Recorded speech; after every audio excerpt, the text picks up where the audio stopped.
quiero no solamente darles la bienvenida a esta primera charla, como les decía, de la Fundación, también invitarlas a todas, a todos a revisar nuestra página web para que vean la cantidad de cursos que tenemos este semestre. Y quiero presentarles ahora a Ana María Stuben, quien nos va a dar esta charla que está siendo tecnológicamente saboteada aquí, pero en fin, ya estamos. Ana María Stuben es historiadora, doctora de Historia por la Universidad de Stanford. Es también periodista de la Universidad de Chile. Es autora de numerosísimos libros sobre temas de mujeres, sobre ideas políticas, etcétera. No se los voy a mencionar, los buscan en internet porque son muchos. Y es autora de Construyendo un reino de este mundo sobre el clericalismo en Chile.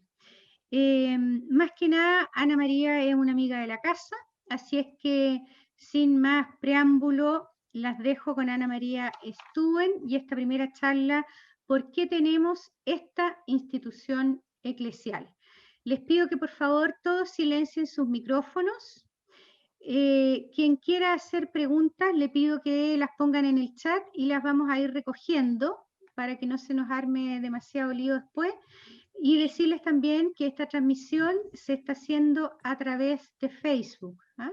Por si saben de alguien que quisiera unirse, pueden avisar que la estamos transmitiendo en Facebook. Bien, Anita, todo tuyo el micrófono. La religión, como una de las expresiones más antiguas de la humanidad, surge, como ustedes saben, por la búsqueda de respuesta ante lo desconocido, por la impotencia del ser humano ante su fragilidad, pero también por la necesidad de construir una ética que le permita navegar por la historia con algún faro que lo guíe. Primero los dioses, Dios en el monoteísmo, son la respuesta a ese no saber, al bien y al mal, a la vulnerabilidad de la condición humana. Una fragilidad y una vulnerabilidad que el ser humano también experimenta o solo experimenta en su historicidad, en su lugar y en su tiempo histórico. Ello, en consecuencia, le exige descifrar la voluntad de Dios en su momento histórico y también en la larga duración de la historia de la humanidad.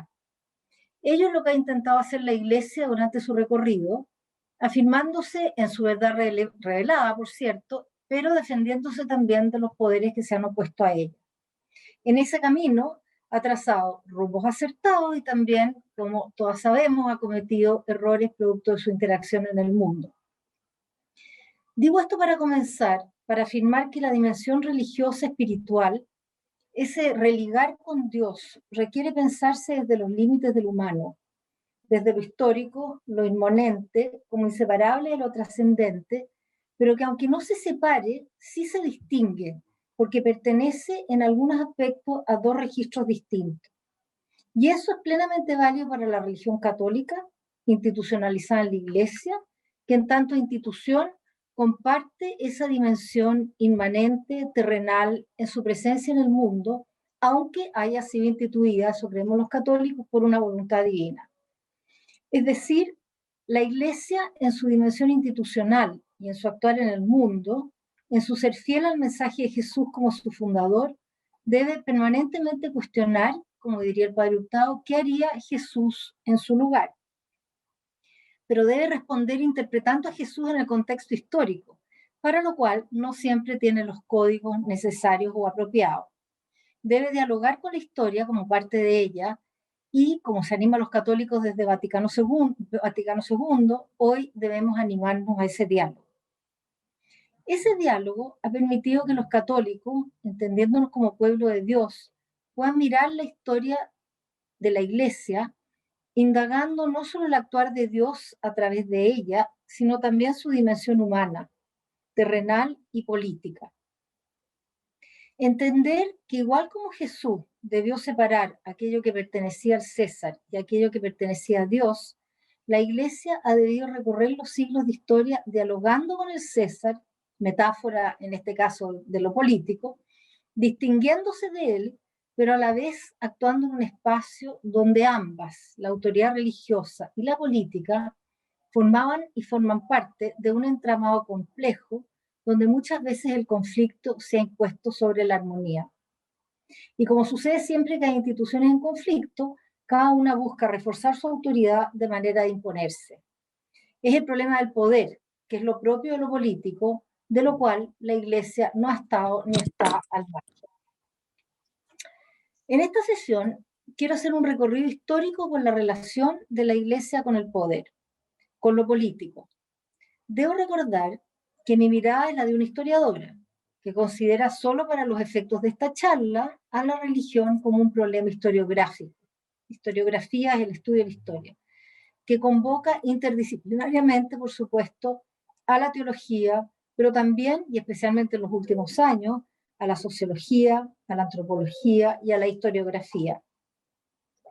Es especialmente relevante para esta ocasión mencionar que la nueva historia política, que ha dejado atrás el relato sobre las acciones de los grandes hombres o los grandes eventos, todos nos acordaremos cuando nos enseñaban las causas y las consecuencias de la Revolución Francesa, bueno, eso ya se ha dejado de lado en la historiografía, y para los efectos, como le digo, de lo que les estoy exponiendo ahora, entiende lo político, y cito a un francés que se llama Pierre Rosanvallon, como todo aquello que se relaciona con el poder y la ley, con el Estado y la nación, con la igualdad y la justicia, con la identidad y la diferencia, con la ciudadanía y la civilidad. En suma, con todo aquello que constituye a la polis, mucho más allá del campo inmediato de la competencia partidaria por el ejercicio del poder. O sea, es muy distinto cuando hablamos de la política que cuando hablamos de lo político. Es ajeno a la acción gubernamental de cada día y, por lo tanto, de la vida ordinaria de las instituciones. Esta definición a mí me permitió en mi investigación, en consecuencia, integrar a la religión como parte de lo político. La religión también se desempeña, actúa en la polis.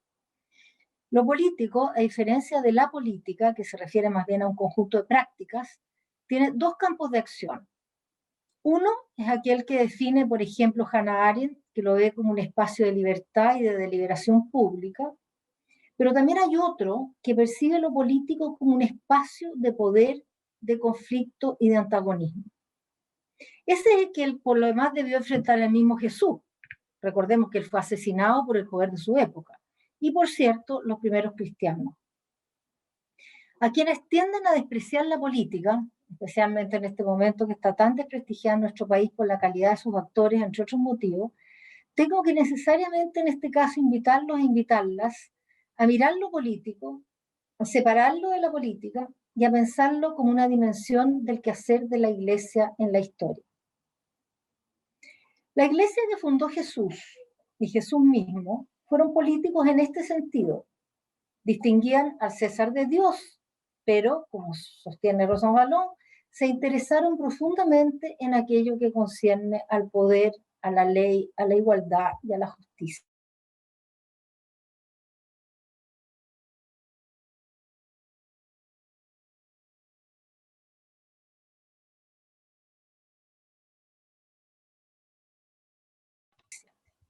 Se preguntó si el mundo podía funcionar sin política, como todavía se preguntan algunos, y su respuesta fue categóricamente no. Y lo cito, él dijo: convoco a rehabilitar la política, una altísima vocación, una de las formas más preciosas de la caridad, porque es la búsqueda del bien común. La política es la encargada de atender ese interés social, de hacer posible el desarrollo de una comunidad. Tiene como misión llevar la dignidad humana, eso lo dijo también el Papa, al centro. La política no debe relegar su misión tan solo al ámbito de lo privado, ni renunciar a la dimensión política de la existencia. Tiene un papel público que no debe agotarse, dijo el Papa. Tiene entonces, me parece, sentido preguntarse por lo político en la Iglesia, y más aún por las razones que desde su historia política pueden estar en la raíz de la crisis actual. Lo anterior me permite aventurar un análisis político del recorrido de la Iglesia en el mundo, soslayando el problema teológico que, por cierto, es lo propio de la Carola y muy ajeno a lo mío. Entiendo que ello corre el riesgo de separar ámbitos que no son completamente separables, porque la teología traduce lo sagrado al lenguaje profano. Pero aún, si no se pueden separar completamente, como decía al comienzo, sí podemos al menos distinguirlo y asumir su dimensión sagrada, pero también política. Es evidente que la historicidad de la religión católica encuentra su raíz en el repertorio teológico que comienza a elaborarse desde la misma muerte de Jesús. Pero también es igualmente evidente que en su dimensión temporal, la Iglesia ha construido una estructura política que ha navegado en las aguas del poder y sobrevivido a las tempestades que le ha planteado su convivencia en la historia. Ambas, teología y política, dialogan en el transcurso de la historia. La primera ha discernido una doctrina e intentado adaptarse a los tiempos. La segunda, buscando no apartarse de la primera, ha respondido a los desafíos de la historia y las circunstancias, defendiendo la idea de unidad religiosa y política, tanto en el mundo antiguo como en buena parte del mundo cristiano. Desgraciadamente, la historia muestra que la Iglesia tiene, como cada uno de nosotros por lo demás, un lado oscuro. Junto a lo santo y sagrado conviven el abuso del poder, el dogmatismo, la arrogancia, la hipocresía, tanto más grave cuando van arropados de virtud. Por eso, pese a las caídas e insuficiencias de San Pedro y sus sucesores, Cristo fundó la Iglesia con el mandato de evangelizar al mundo. En efecto, sin la Iglesia institucional, con todos sus claroscuros, no se habría plasmado la tradición de nuestra fe, ni se habría podido transmitir esta fe de generación en generación. La intención es poder aportar, entonces, no una justificación ni una condena, pero sí una aproximación histórico-política a un problema clave de la Iglesia actual y que explica su crisis de una manera más profunda. Toda esta introducción es para decir que el problema se llama clericalismo, que excede el ámbito explicativo del abuso sexual, aunque lo permite situar en un conflicto mayor que tiene que ver con el ejercicio de la autoridad en la Iglesia Católica y que en algunos casos y momentos de su recorrido se ha desviado de su misión, que implica que Jesucristo es el fin y que la Iglesia solo sirve en la medida que nos apunte hacia Él. Por eso que esta crisis es demoledora y tal vez fatal, porque muchos consideran que nos ha desviado del camino hacia Él. Y es demoledora, como digo, para esos que inadvertidamente en la práctica pusieron su fe en la Iglesia y sus autoridades en lugar de Cristo. Y confundieron así el fin con el medio, cosa que en la cultura chilena no ha sido difícil hacer. Significativo también para efectos de la orfandad en que esta crisis deja al mundo católico, y digo orfandad por la connotación patriarcal que tiene el sacerdocio en el imaginario católico. Digo entonces que significativo para esta crisis es el hecho que se está acabando la era de una fe cultural por la cual el clero estuvo dispuesto a hipotecar el mensaje con tal de mantener su hegemonía social. Me refiero a esos tiempos cuando, controlando la fe de la élite, la evangelización venía por añadidura hacia el pueblo. Hoy la fe ya no viene de arriba hacia abajo. En un mundo plural, la fe es cada vez más fruto de un encuentro personal con Jesús, típicamente intermediado por el testimonio y el ejemplo de los cercanos a los cuales nosotros finalmente terminamos creyendo porque ellos creen.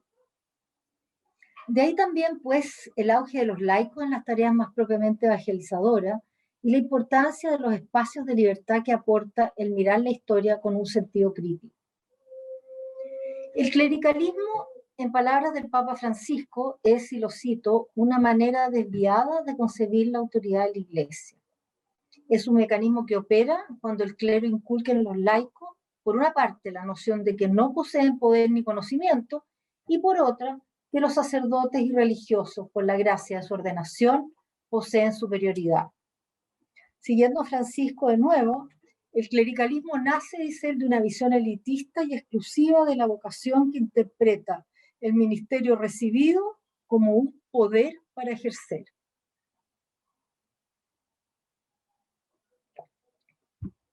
Como expone otro autor, Hernán Legrand, supone que el sacerdote es un elegido de Dios, que la vocación consistiría en una llamada directa de él y no en un discernimiento de la misma Iglesia.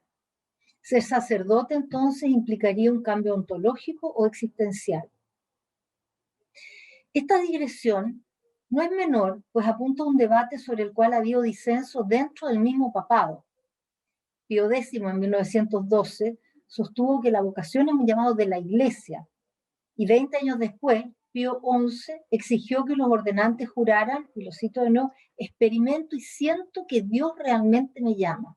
Es una diferencia notable, si ustedes se fijan, porque distinto es asumir una vocación que a uno lo vincula a la Iglesia, es a decir de que Dios me ha elegido, me ha llamado y por lo tanto yo ya estoy en un estatus y en una situación distinta a los demás. Lo que subyace, por lo tanto, a esta diferencia es el empoderamiento clerical, su sacralidad, su superioridad y, en consecuencia, la condición de sujeción a que debe someterse el resto de los católicos. En otras palabras, el clericalismo expresa una como visión jerárquica y una identificación virtual de la santidad y de la gracia de la Iglesia con el estado clerical y, por lo tanto, con el clérigo mismo. Y aquí cito a Carlos Schickermans. Las comisiones que se formaron en distintos países sobre los abusos sexuales, como fue el caso de Holanda, Bélgica, Irlanda, Australia, Alemania y Estados Unidos, detectaron que los abusos sexuales se insertan en un contexto de relaciones desiguales marcadas por el carácter sagrado que culturalmente se asigna al sacerdocio. En los países de tradición católica, la voz sacerdotal, concebida como representación de la voz divina, tiende a escapar todo escrutinio, lo que la convierte en una autoridad muchas veces incuestionable y socialmente muy validada, especialmente, por ejemplo, en Chile, entre la élite chilena. En ocasiones, y por eso hablaba yo de orfandad, reemplaza al padre ausente y en otras a la madre dominante. En ciertos espacios se acude al sacerdote en vez del psicólogo o del psiquiatra. Se lo venera como el mejor árbitro para dirimir cualquier conflicto. El equipo de la Católica, la Universidad Católica, que elaboró el documento sobre los abusos sacerdotales en Chile, un documento notable, confirmó que en la Iglesia Universal existe un patrón de abusos y de respuesta a los mismos de características muy similares en todos los países. Se habla de una cultura institucional apoyada en una eclesiología, es decir, en enseñanzas sobre la naturaleza de la Iglesia y su misión. El caso chileno es considerado especialmente grave, no solo por el número de casos, ellos estudiaron más de 200, y la gravedad de los mismos, sino por su encubrimiento y la ausencia de denuncias formalmente respaldadas por la autoridad eclesiástica.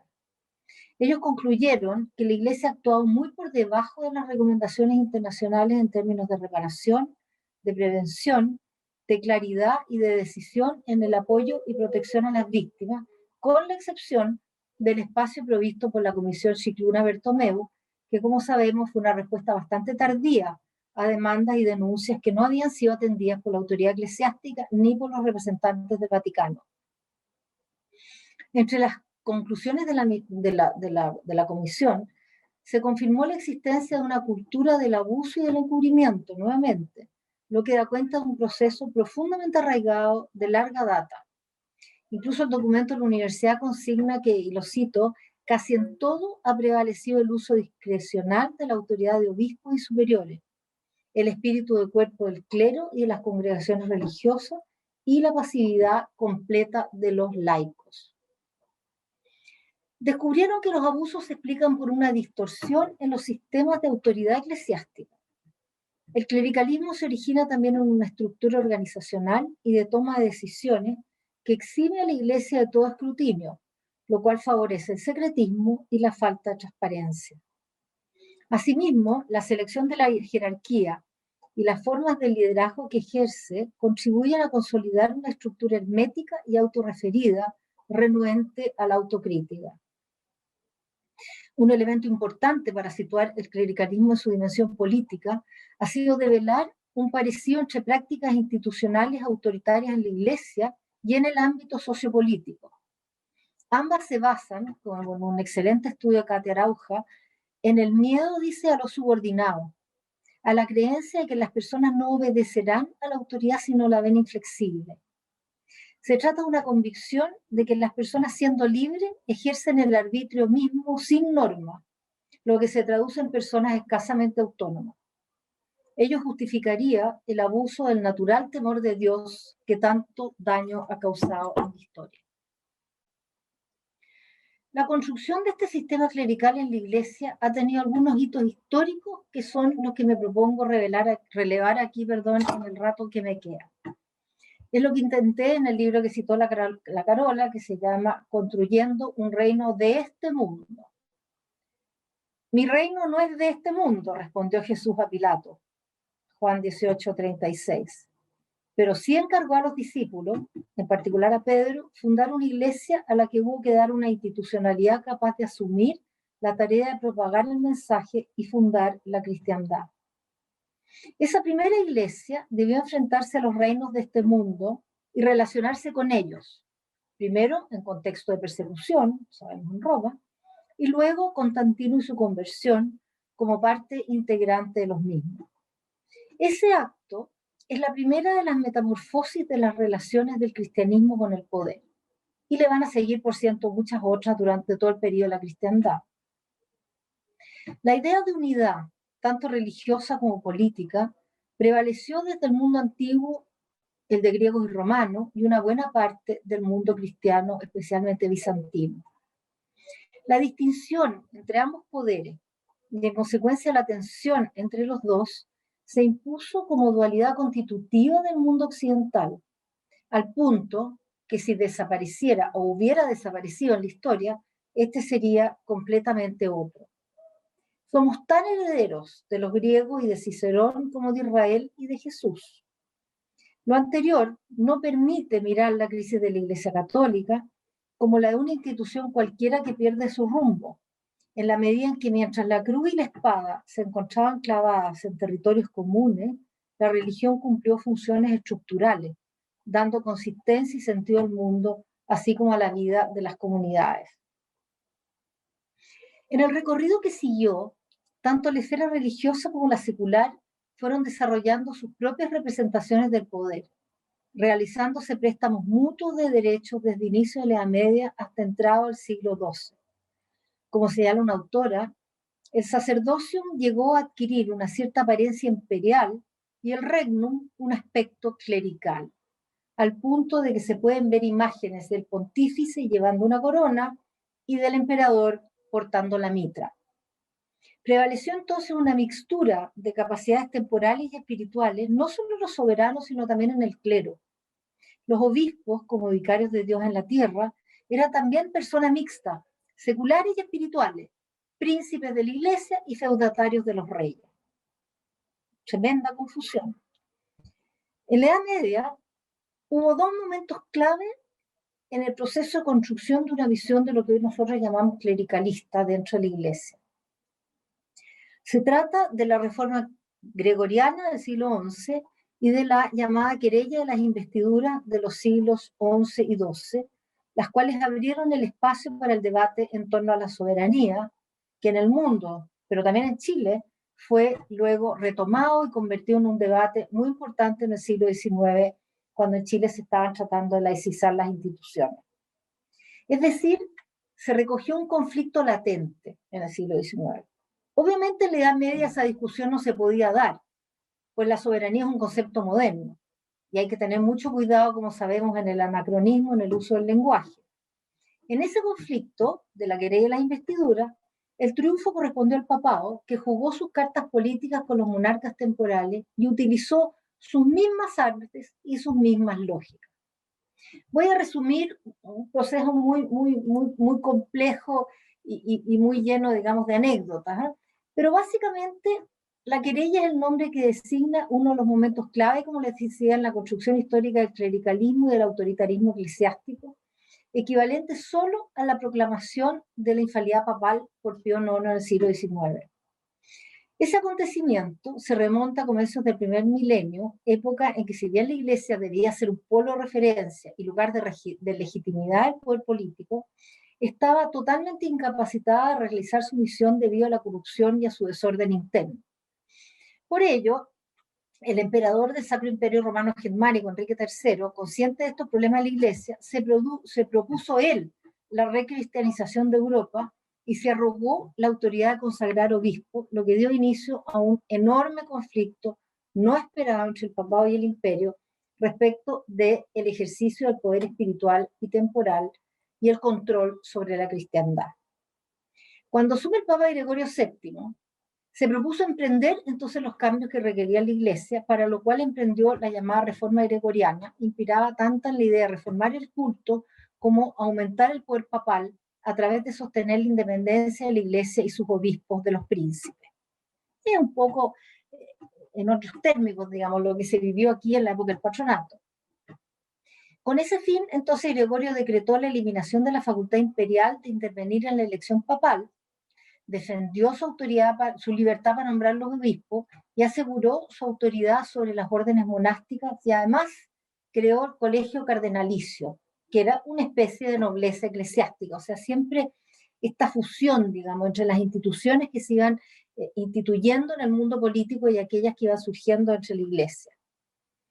La consecuencia fue una cierta pérdida del significado de la colegialidad del episcopado. Y además, Gregorio sostuvo que los laicos solo pueden ejecutar las órdenes formuladas por el clero y por su monarca absoluto, el Papa, vicario de Cristo, quien a su vez es el soberano, también absoluto, sobre los soberanos temporales, a quienes solo él delega su poder. Por eso se habla del problema de la soberanía, porque es la fe la que se impone sobre todo el mundo temporal. El Papa es el Dominus Orbis. Únicamente del Papa todos los príncipes besarán los pies. Al Papa puede deponer a emperadores. Era evidente que un dictamen de esta naturaleza no iba a pasar desapercibido, ni menos para un rey que se había propuesto él, un emperador que se había propuesto él recristianizar la Iglesia. Implicaba ni más ni menos la creación de un nuevo orden mundial supeditado a Roma y al papado, lo cual fue reforzado en una serie de cartas donde se insistía que el poder monárquico carecía de validez moral, siendo el clero la única autoridad válida. La reforma gregoriana incluyó también la prescripción del celibato eclesiástico, que prohibía el matrimonio de los clérigos y en consecuencia su paternidad y la transmisión de herencia a sus sucesores. Obviamente, esto, como les decía, generó conflicto, un conflicto que estalló, y luego de muchas escaramuzas que no les voy a relatar aquí, pero que vale la pena conocer, el resultado fue que el Papa ganó y sometió al emperador en 1076 a una humillación que se llamaba la humillación de Canosa, porque el Papa lo citó a su palacio y lo hizo esperar afuera en la lluvia y no lo quería recibir. Finalmente lo recibió, pero ya le había mandado un mensaje muy claro de dónde radicaba la autoridad. Pero el conflicto no terminó ahí, porque el emperador tampoco se iba a someter a esta humillación. Entonces nombró un antipapa en Alemania, Clemente III, el papa lo excomulgó, el papa reconoció el poder de otro rey que era cuñado de este, en fin, un gran conflicto que terminó con que los alemanes invadieron Roma, que Gregorio tuvo que arrancar y morir. Murió en el exilio. En definitiva, ambos ganaron espacios de batalla, pero lo importante de esto es que cambió el estatus de ambos poderes. Por una parte, pareció que los papas podían juzgar a los monarcas, pero por otro, terminaba con la idea de las monarquías teocráticas. Finalmente, el Concilio Letrán en 1123 logró un acuerdo que significó que en cada ceremonia lograba dos investiduras, una religiosa que se debía al papa, otra civil que obedecía al soberano, y que permitió, en definitiva, que el clero quedara libre del dominio de las autoridades seculares y que el papado se convirtiera en una enorme fuente de poder, al menos hasta su traslado a Aviñón. No en vano, entonces, este conflicto se ha llamado la Revolución Papal, por permitir que la Iglesia ratificara su autonomía frente a los poderes políticos y distinguiera la potestad mundana de la espiritual, pero al mismo tiempo instaurara esta práctica de imposición del poder sobre el mundo laico, en definitiva. Entonces, en definitiva, como les decía, si la nobleza y los reyes se podían marginar de sus súbditos, como era en el antiguo régimen, puesto que no requerían formalmente su apoyo, El papado, profundamente equivocado, adoptó la misma estrategia y construyó así su propia nobleza en la curia, alejándose completamente de sus bases, es decir, de sus fieles. ¿De dónde provenía esta capacidad papal de desafiar a la monarquía justamente cuando, al menos desde el punto de vista teórico, surgía en el mundo un ímpetu individualista que debilitaría al papado? Bueno, la respuesta, una de las tantas respuestas que se pueden esbozar, está en los puntos débiles que también afectaban a la monarquía hacia la Baja Edad Media, con el crecimiento de las ciudades, del comercio, con una clase mercantil que difícilmente seguía al rey con la misma fidelidad que los siervos y los caballeros en plena Edad Media.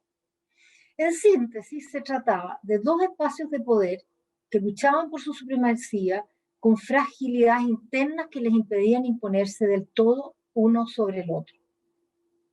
Con razón, hay historiadores que consideran que el periodo comprendido entre la querella y las investiduras y el llamado Gran Cisma Occidente, cuando las querellas políticas y eclesiológicas lograron la existencia simultánea de un papa en Roma y otro en Aviñón durante 6 décadas, incluso hubo un momento con un tercer papa, fue un momento clave en la historia de Occidente. Representaría el nacimiento del mundo moderno y el despertar de los procesos de secularización, un anticipo del cambio revolucionario operado entre 1750 y 1850.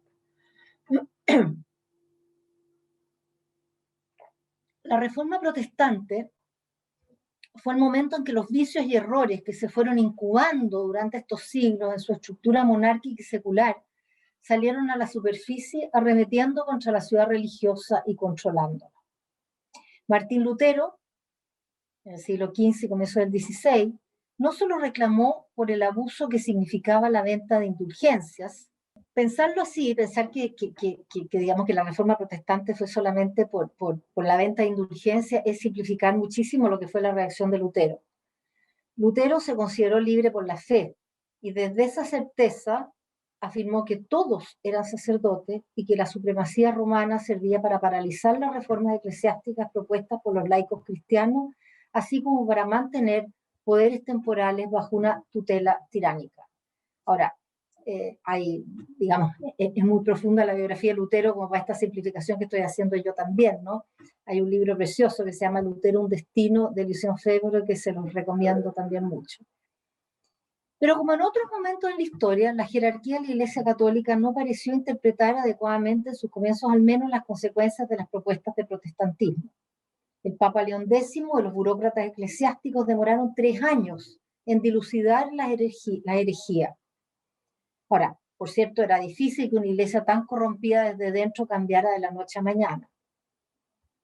Y la respuesta, como todos debemos saber, fue la contrarreforma o restauración católica. El Concilio de Trento, convocado en 1541, lideró el proceso de respuesta oficial al protestantismo, al cual condenó en todas sus formas. Se insistió en la importancia de la función episcopal y se restauró la autoridad del sacerdocio, particularmente a través de la confesión, el sacramento que otorga mayor poder al sacerdocio, y también resaltando la vinculación existente entre la misa y la potestad cultual del sacerdote. Se encargó al clero contener y normalizar las formas de expresión espontáneas y populares de la fe, como las cofradías y las asociaciones de piedad. El catolicismo tridentino fue un refuerzo al clericalismo, al afirmar, y lo cito, puesto que los obispos y los sacerdotes representan en la tierra a la persona misma de Dios, el ministerio de ellos es algo de lo que no puede uno imaginarse nada superior. El concilio tuvo un tono contrario, no solo al individualismo, sino también a las corrientes intelectuales y científicas que comenzaban a circular en Occidente. Y cito a otro autor, Jacques Barzin, que dice que al exigir creencias en cuestiones que no eran esencialmente religiosas o morales, en Trento se pusieron los cimientos, además de la guerra entre ciencia y religión. Pensemos en el darwinismo, después en todas las condenas que vinieron. Solo luego de las llamadas guerras de religión, que devastaron Europa durante gran parte de los siglos XVI y XVII, Europa, lo político, pudo pensarse separado de lo religioso. Estas fueron la génesis histórica e intelectual del Estado moderno. Jean Baudin, por ejemplo, elaboró a partir de ahí la doctrina de la soberanía, entendida como la potencia absoluta, perpetua y legítima de una república, Eso en Chile va a ser clave como argumento, digamos, para la laicización de las instituciones. Es el comienzo del proceso que permitía que los conceptos de Estado e Iglesia adquirieran la densidad teórica y la homogeneidad institucional y diferenciada que desarrollaron en los siglos revolucionarios. Ustedes saben, el concepto de Estado cambia radicalmente a partir de los siglos XVII y XVIII. Pero aún faltaba otra afrenta para el poder clerical, ya no desde reinos o estados, sino desde los mismos individuos. Tanto la religión como los poderes temporales tuvieron que plegarse al descubrimiento del individuo y a su entronización como soberano de soberanos. La libertad de pensamiento y el espíritu de independencia cambiaron profundamente a las viejas sociedades construidas sobre la solidaridad del poder religioso y del poder político. Una nueva lectura de la Biblia se sumó al reconocimiento de la razón como fuente de autoridad. El sujeto, el individuo, dirá Spinoza, es lo primero, lo cual evidentemente abre las compuertas para la aplicación del método crítico a las religiones. Se trata por lo demás por lo mismo, de una gran revolución intelectual respecto a la tradición. La modernidad fue dando esa adhesión ciega e infantil que existía a la religión, preparando el terreno para la crisis que estalló como un volcán que lleva siglos acumulando su energía. El desprestigio, el fin de las monarquías absolutas desde comienzo del siglo XIX, cuestionaron una forma de gobierno eclesial que reproducía el poder, la estructura de poder de las monarquías absolutas. En cambio, el papado, especialmente desde Pío IX en adelante, a fines del siglo XIX, respondió, en vez de pudiendo interpretar y leer los siglos de los tiempos, reforzando su autoridad en lugar también de dialogar con la modernidad que lo desafiaba. Pío IX fue la figura papal que decidió encarar combativamente a la modernidad e incentivó el llamado ultramontanismo, que es la versión más tradicionalista y más papista, por así decir, de la Iglesia. Aunque inicialmente despertó expectativas cuando asumió de un tono más moderado y menos rígido frente al liberalismo que el de su antecesor, el Gregorio XVI, los tiempos de turbulencia política que le tocó enfrentar, recordemos que él perdió gran parte del territorio que controlaba, lo llevaron a cambiar de visión. Políticamente, además, la experiencia de una monarquía constitucional en España, el robustecimiento en Italia y Alemania del sentimiento que identificaba nación con Estado, sumado a los primeros intentos de unificación italiana del conde Cavour con el apoyo además de Napoleón III, no eran espacios muy alentadores para un papado que veía cundir con horror ideas que podían amenazar tanto su supremacía espiritual como temporal. En su primera encíclica de 1846, Qui Pluribus, el Papa utilizó un tono de condena hacia las ideas del siglo, preparando su arremetida final en 1864 con la encíclica Quanta Cura y el Sílabus de los errores de su tiempo, los cuales encontraron plena aceptación en la Iglesia latinoamericana. Y eso podemos tenerlo, digamos, detrás de la cabeza a la hora de pensar, digamos, las actitudes de algunos obispos latinoamericanos. En el Sílabus o en el índice de los principales errores de nuestro siglo, el Papa afirmaba, entre otras cosas, que el Estado no es origen y fuente de derechos, y que en caso de colisión entre las leyes de una y otra potestad, no debe prevalecer el derecho civil. Imagínense ustedes lo que significa eso para países que se están estableciendo como repúblicas y liberándose de las monarquías absolutas. Piensen en Chile 1818. Vaticano I, convocado en 1870, representó el apogeo de esto que se ha llamado el movimiento hacia Roma, la romanización de la Iglesia, tanto desde la perspectiva afectiva, intelectual, litúrgica y política.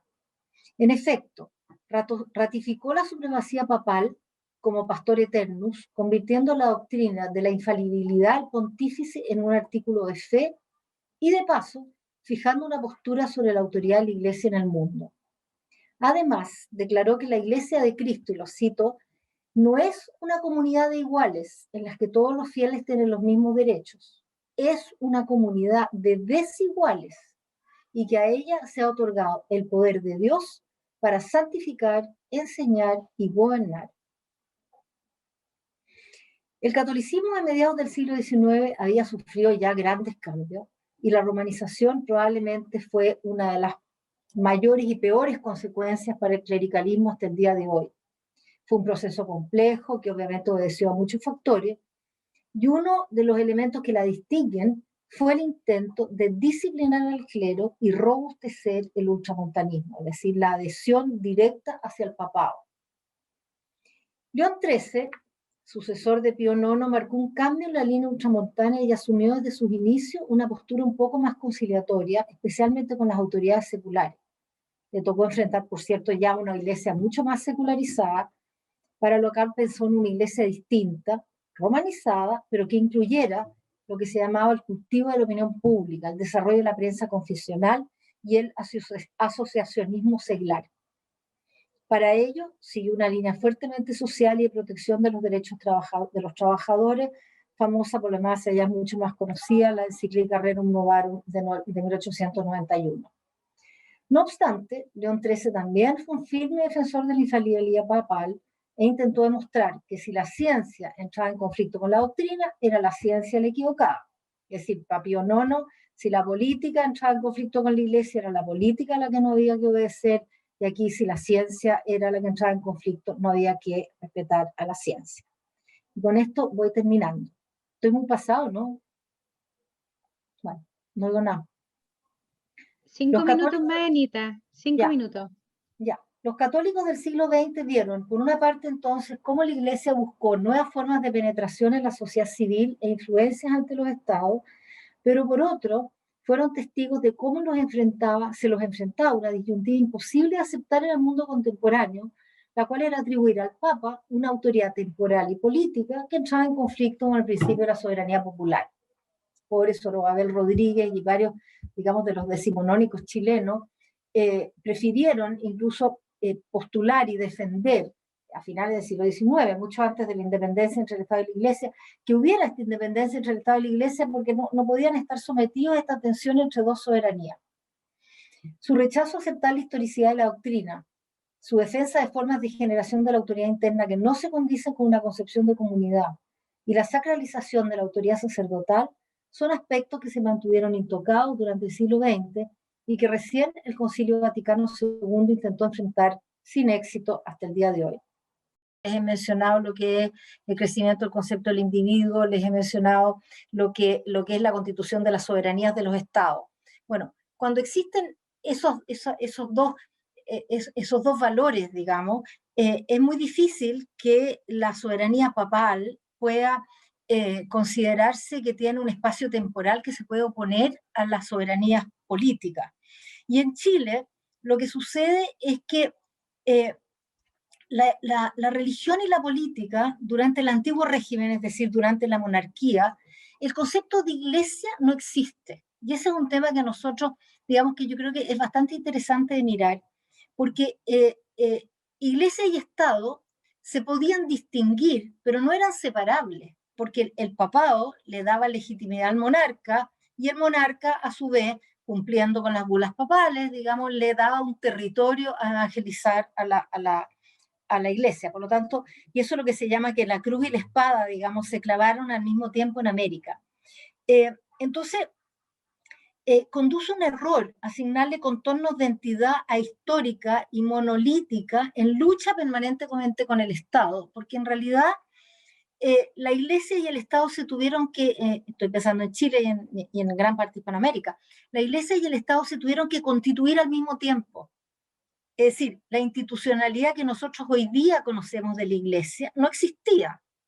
No existía una iglesia que tuviera un arzobispo independiente del poder político, como fue el primer arzobispo de Santiago, Monseñor Rafael Valentín Valdivieso, y no existía tampoco un Estado que pudiera prescindir de la autoridad temporal de la iglesia para crear su sistema político.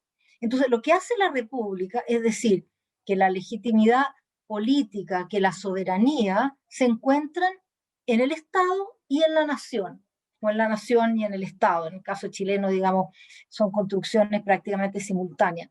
Entonces, ¿qué hace la Iglesia? Se encuentra necesitando crear una institucionalidad en la cual no pierda su poder social y ojalá tampoco su poder político. Y por eso la defensa del patronato, y por eso todos los conflictos que hubo. Un cristiano no puede adherir a la soberanía papal, a la soberanía, política, a la soberanía estatal, si eso no va con, si es contradictoria con lo que dice la soberanía papal. Entonces, el conflicto era evidente que tenía que producirse, porque eran dos entidades que tenían que construirse al mismo tiempo, fundándose y separándose al mismo tiempo que cada uno defendiendo su poder social. Tengo dos preguntas y dado todos los traspiés tecnológicos, vamos a terminar con estas dos preguntas. Una pregunta de Isabel Harvey. Pregunta, bueno, como son dos, saben que más hagámosla, cada uno tiene su micrófono, primero Isabel Harvey y luego Felipe Martínez, y hacen su pregunta directamente. Isabel, activa tu micrófono, por favor. Sí, Ana María, hola. Oye, mi pregunta es, ¿qué debiera pasar para que dentro de la institución iglesia los laicos no seamos solo escuchados, como pretende ser en este momento, sino que se nos considere además en las tomas de decisiones, ¿no? Hasta el día de hoy que se nos escucha mucho, ¿eh? Vamos a muchos encuentros, charlas, y se nos escucha, pero ahí nomás queda, o sea, nunca las cosas se llevan a la práctica, nunca se nos pide una opinión, o si se nos piden opiniones, quedan en opiniones, y hasta ahí llegamos, ¿no? Esa es la pregunta. ¿Cómo podría ser que realmente se tomen en cuenta por parte de la jerarquía estas decisiones? Gracias, Isabel. Anita, ¿pudiste escuchar bien la pregunta? Sí, perfecto, perfecto. ¿Y me oigo yo ahora? ¿Sí? Sí, dale. Mira, yo creo que corresponde a los laicos un papel importante de presión, Isabel, porque yo creo que este tipo de encuentros, digamos, este tipo de diálogo, este fortalecimiento en aceptar que la Iglesia eh, es una construcción también histórica, y digo también histórica porque, como decía, está en la voluntad de Jesús haberla fundado, digamos, pero en el transcurso de los siglos la Iglesia ha ido desarrollando ciertas estructuras de poder que hoy día son completamente anacrónicas. Y eso tenemos los laicos que reconocerlo, y yo creo que la propia Iglesia tiene que cambiar su estructura de poder, o sea, no es posible que existan, ¿no es cierto?, autoridades, que los sacerdotes respondan al obispo, el obispo responde directo al papa, o sea, no hay lo que se llama accountability en la iglesia no rinde cuentas, digamos, en su manejo temporal, y por lo tanto en la inclusión de todos aquellos que debieran estar incluidos.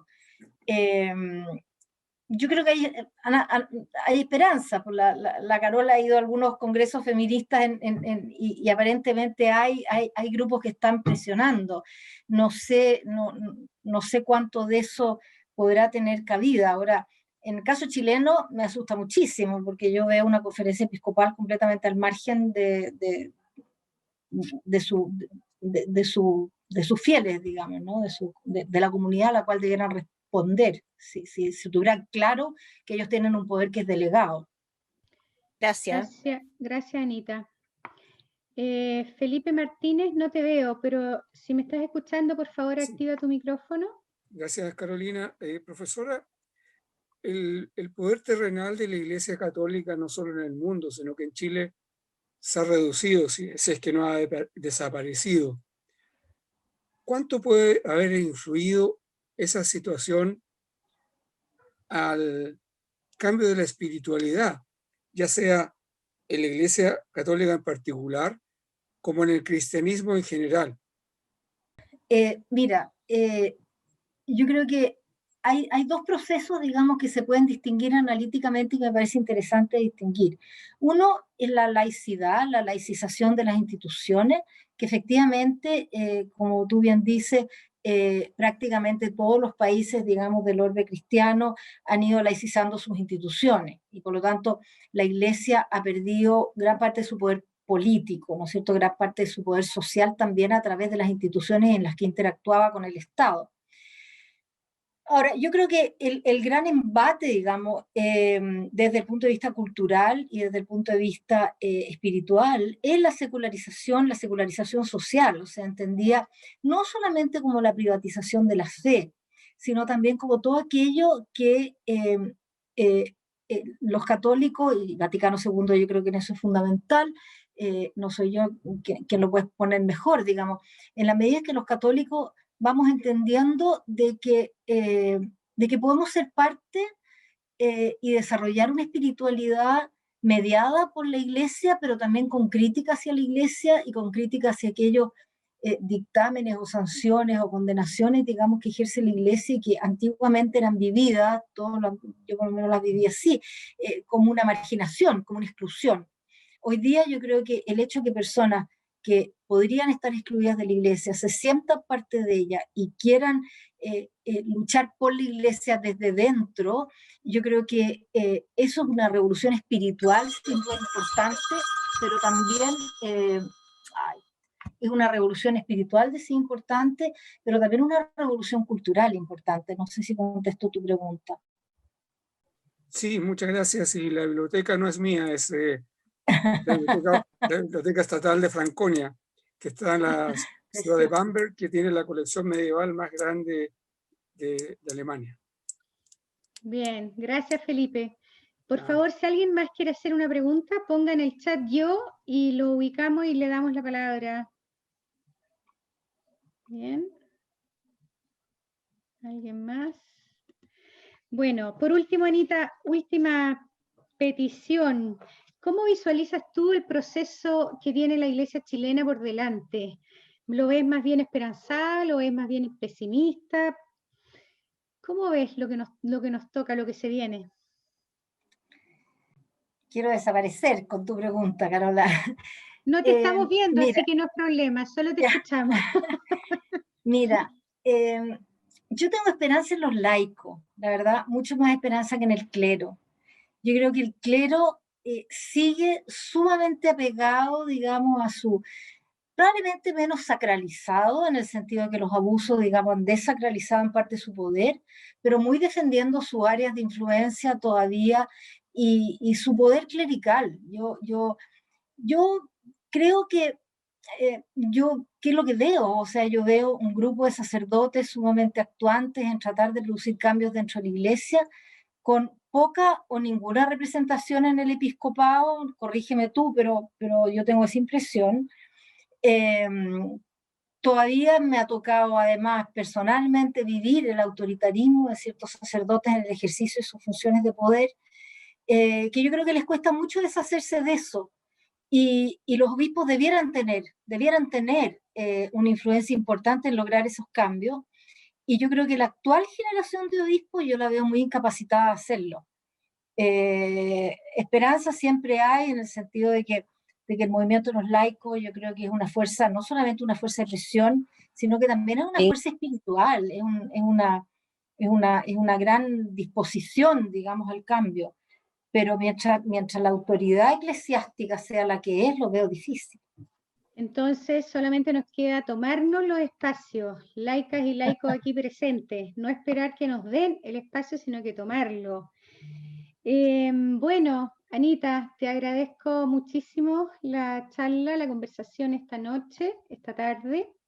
Lamento todos los problemas técnicos que hemos tenido. Disculpas a todas nuestras auditoras y auditores por eso, pero bueno, son cosas que pasan en esta época del Zoom, ¿no es cierto? Bien, con esto vamos a terminar esta primera charla de la Fundación Un Camino año 2021, pero quiero dejarlos cordialmente invitados a la próxima charla que será el lunes 5 de abril. Esta es la primera charla, vamos a tener charla todos los lunes a las 19 horas con distintos temas. La próxima charla la dará el doctor en teología Carlos Chiquendas, para seguir profundizando un poco en esta línea que dejó insinuada la Ana María, acerca de qué cambios urge hacer en la Iglesia. ¿Qué cambio nos urge hacer en la Iglesia? De alguna manera, para que podamos seguir siendo fieles a lo que Jesús nos ha pedido en el Evangelio. Así que quedan todos invitadísimos a esa charla el 5 de abril a las 19 horas. Y como les decía al inicio, entren a nuestra página web, entusiásmense con nuestros cursos. Si ustedes no pueden, inviten a alguien más, porque como decía la Ana María, la responsabilidad de la Iglesia que viene está en los laicas y laicos. Así es que mucho ánimo, que tengan una buena semana y nos volvemos a encontrar el lunes 5. Nos despedimos, adiós a todas. Adiós, Anita.